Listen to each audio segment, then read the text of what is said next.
Vie de Méthode.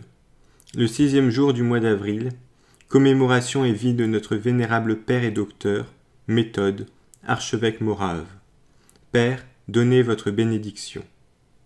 Chapitre 2. Après tout cela, Dieu miséricordieux, qui veut que tout homme soit sauvé et parvienne à la connaissance de la vérité, a suscité pour le bon service, à notre époque et pour notre nation, dont personne ne s'était en aucune façon occupé, notre maître, le bienheureux Méthode, dont les mérites et les luttes, en comparaison de ces hommes qui furent agréables à Dieu, ne pourront pas nous rendre honteux. Il fut en effet égal à certains de ces hauts personnages, de peu inférieur à certains autres, supérieur à d'autres encore, dépassant les éloquents par son activité et les plus actifs par sa parole. S'étant rendu pareil à tous, il montra en lui les manières de tous, la crainte de Dieu, l'observation des préceptes, la pureté du corps, les prières fréquentes et la sainteté, la parole forte et pacifique, forte pour les adversaires, mais pacifique pour ceux qui acceptaient l'admonestation, la colère, la simplicité, la grâce, l'amour, la souffrance et la patience. Il est devenu tout pour tous afin d'amener tout le monde au salut. Il était dans les deux lignées d'une famille non pas modeste mais très bonne, respectée et connue d'abord de Dieu, de l'empereur et de toute la région de Salonique. Cela ressortait d'ailleurs même de son aspect physique. C'est pourquoi même les juristes, l'aimant depuis son enfance, parlaient de lui avec respect jusqu'à ce que l'empereur, ayant appris sa sagacité, lui eût donné une principauté slave à gouverner. Je dirais donc que ce fut comme s'il prévoyait qu'il l'enverrait chez les Slaves comme éducateur et comme premier archevêque, et afin qu'il apprît à connaître toutes les coutumes slaves et s'y habitua petit à petit. Chapitre 3. Ayant passé de nombreuses années dans cette principauté, et ayant vu bien des tempêtes, bien des troubles dans cette vie, il échangea les obscurités terrestres contre les idées célestes. Car il ne voulait pas troubler son âme bienheureuse par des choses qui ne durent pas éternellement. Quand il en eut trouvé l'occasion, il abandonna la principauté et s'en alla au mont Olympe, où vivent les saints pères. S'étant tonsuré, il revêtit un costume noir et obéit dans l'humilité, observant pleinement la règle monacale et s'occupant des livres. Chapitre 4. Quand l'époque fut venue, l'empereur manda le philosophe, son frère, pour l'envoyer en Khazarie. Et celui-ci le prit avec lui comme auxiliaire, car il y avait des Juifs qui blasphémaient beaucoup la foi chrétienne. Il dit « Je suis prêt à mourir pour la foi chrétienne », et il obéit en allant avec son frère. Il servit comme un esclave son frère cadet, auquel il obéissait. Lui par la prière, Constantin le philosophe par la parole, ils vainquirent et couvrirent de honte les Juifs. L'empereur et le patriarche, voyant le bon combat qu'il livrait sur le chemin de Dieu, voulurent le persuader de se laisser sacrer archevêque, un poste d'honneur où l'on avait besoin d'un tel homme. Lui, n'ayant pas voulu, ils le contraignirent et l'établirent comme abbé dans un couvent qui s'appelle Polychrone, dont la mesure, le revenu, est de 14 boisseaux d'or et où habitent plus de 70 pères. Chapitre 5. Il arriva à cette époque que Rostislav, le prince slave, et Svatopluk dépêchèrent de Moravie auprès de l'empereur Michel pour lui dire « Par la grâce de Dieu, nous sommes saints, chez nous sont venus pour enseigner de nombreux chrétiens, des Italiens, des Grecs, des Germains, qui nous ont instruits de différentes façons. Mais nous, Slaves, nous sommes des gens simples, et nous n'avons personne pour nous enseigner la vérité et nous expliquer la pensée de l'Écriture. Envoie-nous donc, Seigneur, un homme capable de nous enseigner toute la vérité. » L'empereur Michel dit à Constantin le philosophe « Entends-tu, ô philosophe, cette parole ? Aucun autre que toi ne peut le faire. Voici pour toi de nombreux cadeaux. Vas-y et emmène ton frère Méthode, l'higoumène. Car vous êtes tous deux de Salonique, et tous les Saloniciens parlent bien le slave. » Il ne pouvait évidemment pas refuser à Dieu et à l'empereur, selon la parole de saint Pierre qui a dit « Craignez Dieu et vénérez l'empereur. » Mais, quand ils eurent entendu la grande parole, ils se mirent à prier avec d'autres, empreints du même esprit qu'eux. Et alors que Dieu révéla aux philosophes l'écriture slavonne, ayant immédiatement combiné les lettres et composé un sermon, il prit le chemin de la Moravie, emmenant Méthode avec lui. De nouveau, celui-ci se mit à obéir humblement au philosophe, à le servir et à enseigner avec lui. Et au bout de 3 ans, il s'en revint de Moravie, après avoir formé des élèves. Chapitre 6. Ayant entendu parler de tels hommes, et désirant les voir comme des anges de Dieu, le pape Nicolas les envoya chercher. Il bénit leur enseignement, après avoir déposé l'évangile slavon sur l'autel du saint apôtre Pierre, et il conféra la prêtrise au bienheureux Méthode. Beaucoup de gens se moquaient des livres slavons, en disant « Il n'appartient à aucune nation d'avoir son écriture propre, sauf aux Juifs, aux Grecs et aux Romains, conformément à l'inscription apposée par Pilate sur la croix du Seigneur. » Mais ceux-là, le pape les appela Pilatiens et trilinguistes, et il les anathémisa. Il ordonna à un évêque qui souffrait de la même maladie d'ordonner parmi les disciples slaves 3 prêtres et 2 lecteurs. Chapitre 7. Après de longues journées, le philosophe, allant au jugement, dit à son frère Méthode : « Voici, frère, nous étions tous les 2 attachés au même joug, traçant le même sillon. Je tombe sur le champ, après avoir terminé ma journée. Mais toi, tu aimes beaucoup la montagne. Ne veuille pas à cause de la montagne abandonner ton enseignement. Comment peux-tu en effet être mieux sauvé ?» Chapitre 8. Cossel, ayant envoyé une ambassade auprès du pape, demanda que ce dernier lui dépêchât Méthode, notre bienheureux éducateur. Et le pape dit : « Ce n'est pas seulement à toi, mais à tous ces pays slaves que je te l'envoie comme éducateur, envoyé par Dieu et par le saint apôtre Pierre, premier successeur et portier du royaume céleste. » Et il l'envoya après avoir écrit la lettre suivante. Adrien, évêque et serviteur de Dieu, à Rostislav, Svatopluc et Cossel, gloire à Dieu dans les lieux élevés et paix sur la terre aux hommes de bonne volonté.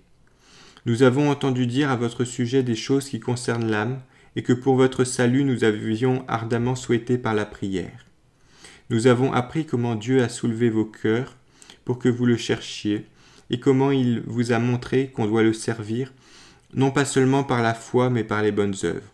Car la foi sans les œuvres est chose morte, et ceux-là errent qui s'imaginent connaître Dieu alors qu'ils le renient par leurs œuvres.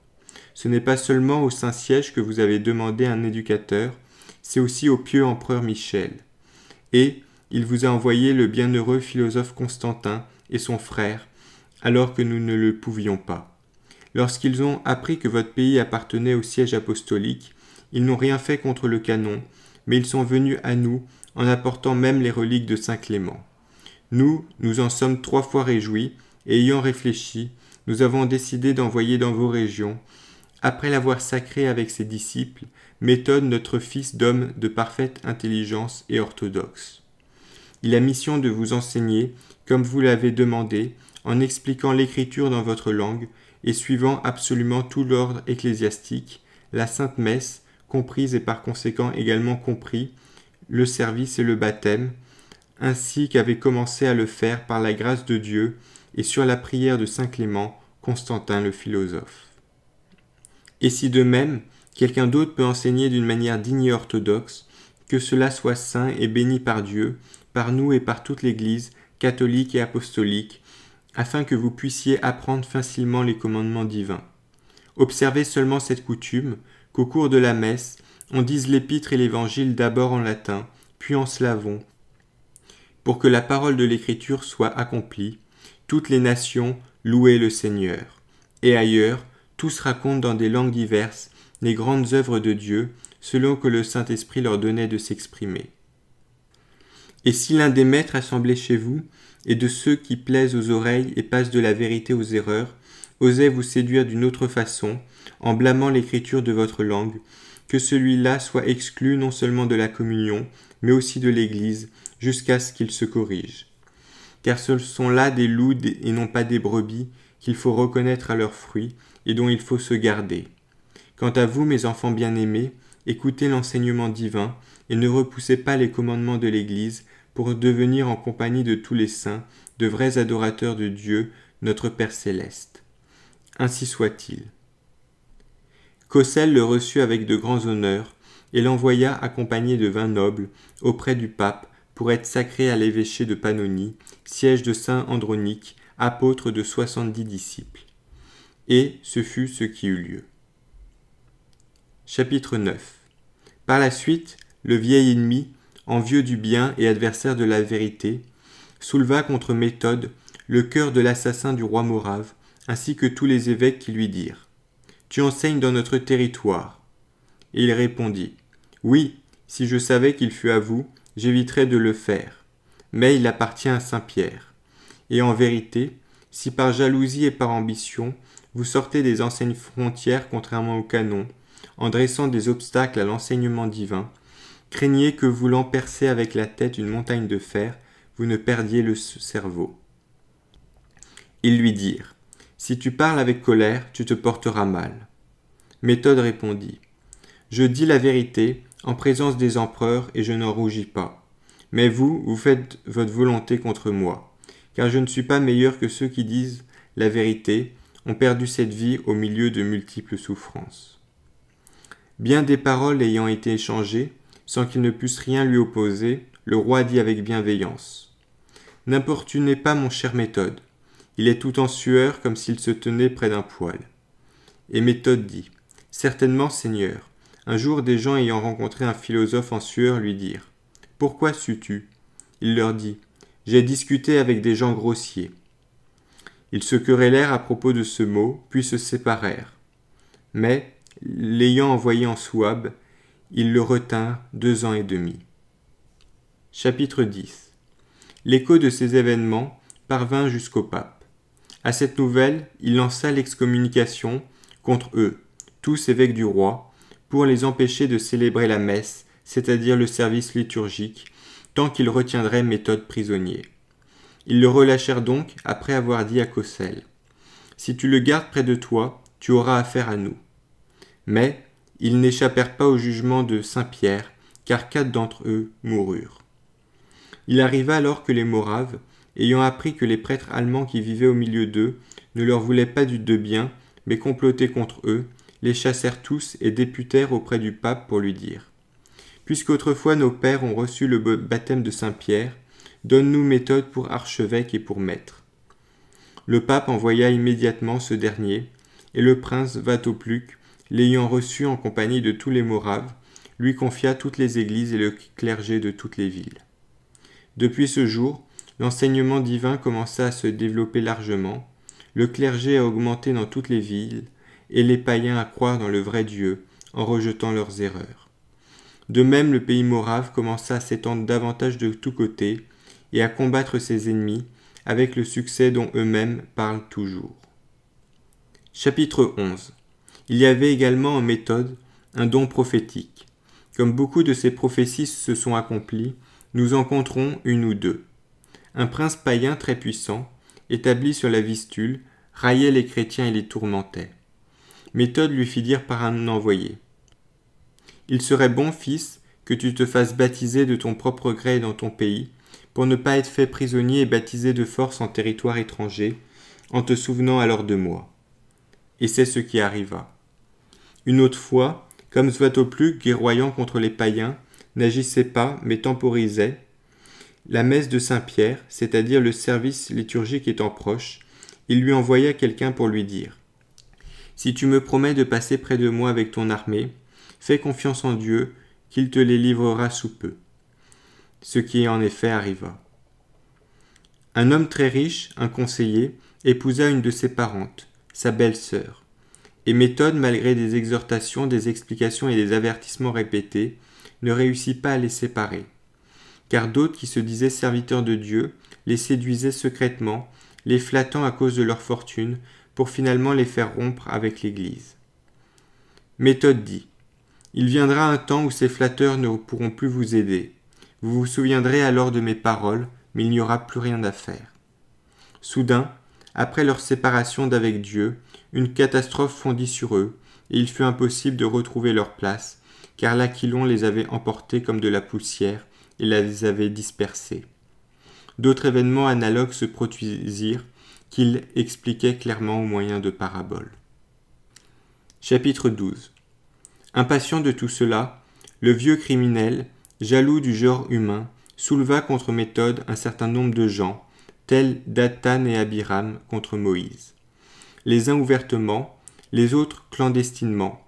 Ceux-là qui, atteints par l'hérésie iopatérique, détournent les plus faibles du droit chemin en disant « C'est à nous que le pape a donné le pouvoir, il leur donne de repousser cet homme ainsi que sa doctrine. » Ayant rassemblé tous les Moraves, ils ordonnèrent de lire la lettre devant eux pour qu'ils fussent avisés de son expulsion. Le peuple, c'est là une habitude humaine, tomba dans la tristesse et le chagrin à la pensée d'être privé d'un tel pasteur et d'un tel maître. Ne faisaient exception à ce deuil que les faibles, agités par l'imposture comme les feuilles par le vent. Ayant honoré la lettre du pape, ils trouvèrent écrit « Notre frère Méthode, le saint, est orthodoxe et accomplit une œuvre apostolique. En ses mains, Dieu et le siège apostolique ont mis tous les pays slaves pour que celui qu'il anathémisera soit anathémisé et celui qu'il bénira soit sanctifié. » Ils se séparèrent alors, couverts de honte comme un brouillard. Chapitre 13. Leur malice n'était pas encore satisfaite. Ils dirent « L'empereur lui en veut, et s'il l'attrape, il n'en sortira pas vivant. » Dieu miséricordieux ne voulut pas laisser son serviteur sous le coup d'un tel blâme. Il mit une inspiration au cœur de l'empereur, car le cœur de l'empereur est toujours dans la main de Dieu, et celui-ci envoya la lettre suivante. « Révérend Père, je désire vivement te voir. Fais-nous donc ce plaisir, et à toi de venir auprès de nous, pour que nous te voyions pendant que tu es encore de ce monde, et que nous accueillions tes prières. » Méthode se rendit immédiatement là-bas, et l'empereur le reçut avec beaucoup d'honneur et beaucoup de joie. Il fit l'éloge de sa doctrine, et garda auprès de lui un prêtre et un diacre, disciples de Méthode, munis de leurs livres. Autant Méthode forma de vœux, autant il en combla, ne lui refusant rien. L'ayant pris en affection, et lui ayant remis de nombreux cadeaux, il l'accompagna de nouveau, solennellement, jusqu'à son siège, de même que le patriarche. Chapitre 14.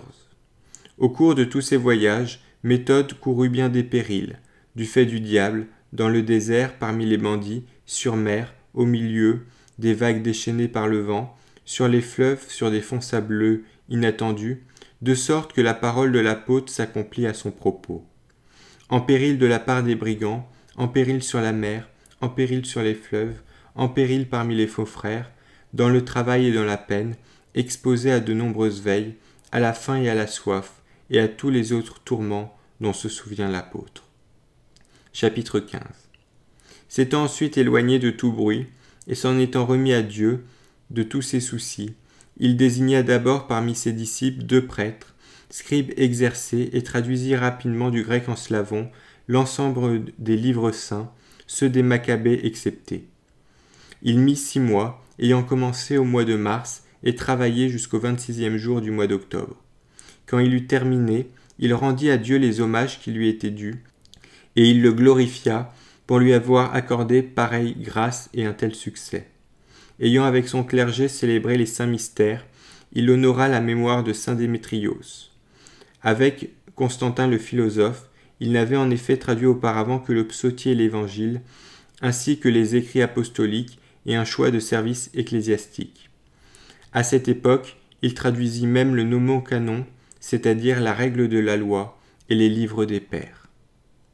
Chapitre 16. Quand le roi des Hongrois vint dans les régions danubiennes, il voulut le voir.